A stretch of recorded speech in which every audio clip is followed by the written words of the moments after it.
Continuamos acá en Noticias a las 7 a.m., momento de la entrevista. Vamos a hablar acerca de las adicciones en nuestro país, un tema que empieza a preocupar porque cada vez y con mayor frecuencia vemos la incautación de precursores químicos para el procesamiento de drogas sintéticas, esto por un lado, pero por otro, los altos consumos de alcohol y de otras drogas en población cada vez más joven. Para hablar de este tema hemos invitado a Luqui López. Ella es titular de la Secretaría Ejecutiva y Comisión contra Adicciones y Tráfico Ilícito de Drogas, CICATID, y también a María Antonieta Solórzano, psicóloga también de esta dependencia del Estado, CICATID, adscrita a la Vicepresidencia de la República. Buenos días a ambas, bienvenidas. Buenos días. Gracias por la invitación. Hablamos de las adicciones. La gran pregunta que hacíamos ahorita antes de entrar al aire, ¿cuál es la droga que más se está consumiendo el guatemalteco? Cualquiera de las dos. Bueno, consideramos que de las drogas legales es el tabaco y el alcohol, y es un problema, digamos, a nivel mundial.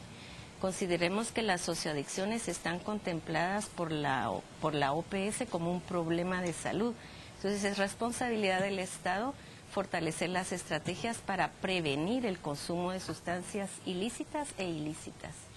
En ese tema de responsabilidad del Estado y cómo buscar que los guatemaltecos sigan consumiendo ese tipo de drogas legales, se ha venido hablando de algunas propuestas como las que ya están aprobadas, pero ahora quieren ser reformadas y fortalecidas en cuanto a los anuncios que deben de tener, por ejemplo, las cajetillas de cigarros, en cuanto a las repercusiones que podría tener en la salud de los guatemaltecos. ¿Son estas algunas medidas correctas o cuáles otras creyeran ustedes que debiera de tomar el Estado para prevenir o disminuir el consumo de estas drogas? Por supuesto, al respecto te comento, CICATID ha hecho campañas en varias comunidades acerca de la no venta de estas drogas a los menores de edad. Por ejemplo, tanto los cigarrillos como el alcohol son drogas que no deben de ser vendidas a los menores de edad. Se han hecho campañas con tenderos, incluso en Santa Catarina Pinula se hizo una campaña con los mismos tenderos y hubo mucha aceptación de parte de ellos, convencerlos por los mismos jóvenes, ser convencidos de no venderles este tipo de drogas, porque tomemos en cuenta que tanto el alcohol como los cigarrillos son considerados las drogas de entrada para el consumo de otro tipo de drogas. Por lo mismo es de que lo que tú decías, el hacer campañas, por supuesto, de la no venta a los menores es imprescindible. ¿Se tiene algún registro, alguna estadística de a qué edades están empezando a consumir las personas ya alcohol y pues empezar a fumar? Miren, es preocupante porque tener un jovencito, digamos, de 11, 12 años ya fumando o consumiendo licor, eso es alarmante. Yo me preguntaría, ¿dónde están los padres? Y quiero aprovechar para decirles a los padres y madres de familia, ¿para quién trabajamos tanto? Realmente descuidamos la casa, tratamos de darle lo mejor a nuestros hijos y no sabemos dónde están nuestros hijos en este preciso momento. Una de las últimas encuestas que obtuvimos ahorita en mayo con la gira Vive Sin Drogas, fue impresionante ver cómo que la puerta de entrada o de distribución, digamos, para el consumo en los más pequeños son las escuelas.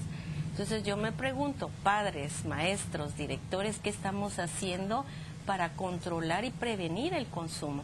Entonces diríamos que la edad promedio de consumo son los 12 años para lo que es cigarrillo y alcohol, y los 14 años, prácticamente el alcohol es como la puerta de entrada y la marihuana viene en tercer lugar, a los 14 años promedio. O sea que en el tema de ahora, drogas no legales, las drogas ilegales, ¿sería la marihuana la que está punteando todo esto? Sí, la marihuana es considerada dentro de las drogas ilegales como la droga número 1, ¿verdad? Igual, volvemos a mencionar el acceso, es mucho más accesible y también hay una idea errónea en los consumidores, en los chicos, que porque es una droga natural no hace daño. Definitivamente está comprobado que todas las drogas crean dependencia en el ser humano.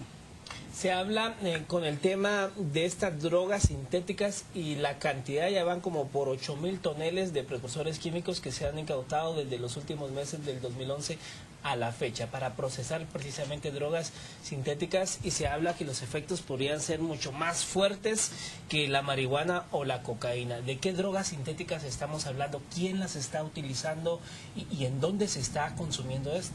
la pregunta del millón, ¿verdad?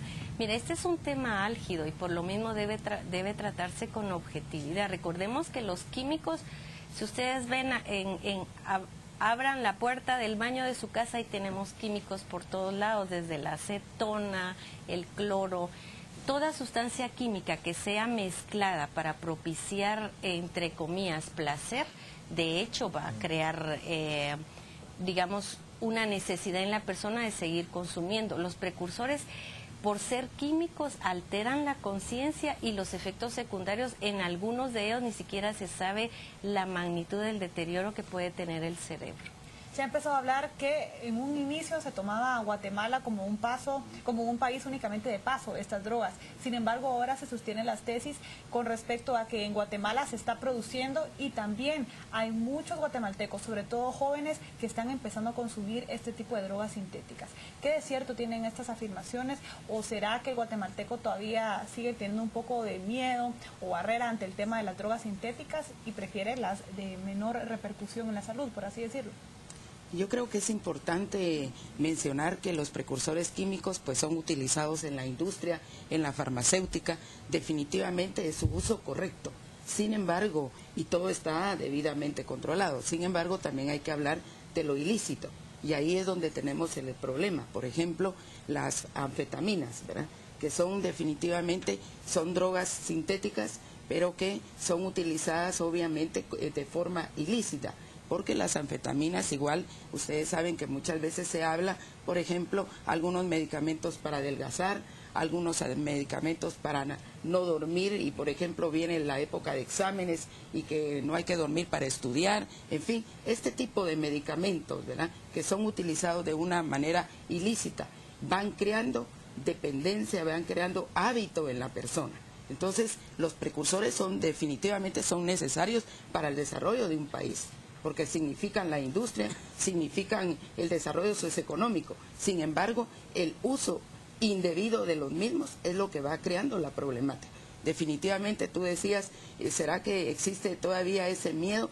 Gracias a Dios yo diría que sí, ¿verdad? Lo que pasa es de que ya se empezó, por supuesto, y ustedes saben que muchas veces son corrientes que nos vienen de otros países, donde, por ejemplo, Estados Unidos, un país donde el consumo de anfetaminas es mayor, ¿verdad? Sin embargo, aquí ya se ha empezado con ese consumo, pero se está trabajando en evitar que esto, por supuesto, se convierta en una problemática.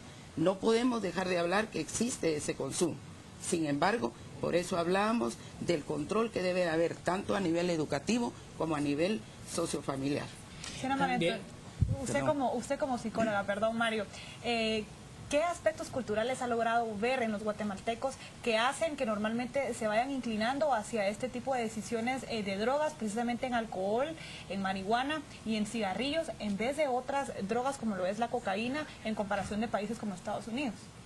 Bueno, como te decía anteriormente, culturalmente hablando, el alcohol está muy enraizado dentro de la cultura del machismo, por ejemplo, ¿sí? ¿Verdad? Que ustedes conocen ancestralmente hablando, el hombre que no consumía alcohol, pues no era considerado como el hombre, ¿verdad? Entonces, ese tipo de cultura está tan enraizado que muchas veces cuando nosotros capacitamos nos dicen, mire, mi abuelito tiene 90 años y toda la vida ha tomado, ¿sí? Y nosotros llegamos a capacitar, a cambiar esa mentalidad de que el alcohol daña la salud, pero tenemos que considerar los aspectos hereditarios y los aspectos también ambientales. Nosotros como psicólogos sí insistimos que el ambiente es determinante para que una persona pueda ser dependiente de algún tipo de droga. Por favor, usted quería añadir. Por eso se les denominan las socioadicciones, porque son enfermedades producto, digamos, de la sociedad o de las injusticias sociales. Sí es importante mencionar que el consumo de sustancias está tipificado en el manual de los trastornos psicológicos. Y si a eso le aunamos, por ejemplo, un cuadro de depresión o de ansiedad, eso complicaría el diagnóstico. Y por lo mismo, nosotros sí vemos el problema desde el punto de vista de salud, y la idea es cómo hacemos para que la persona en un contexto vulnerable, por ejemplo, si no hay empleo, si no tiene que comer, de alguna manera tiene que llenar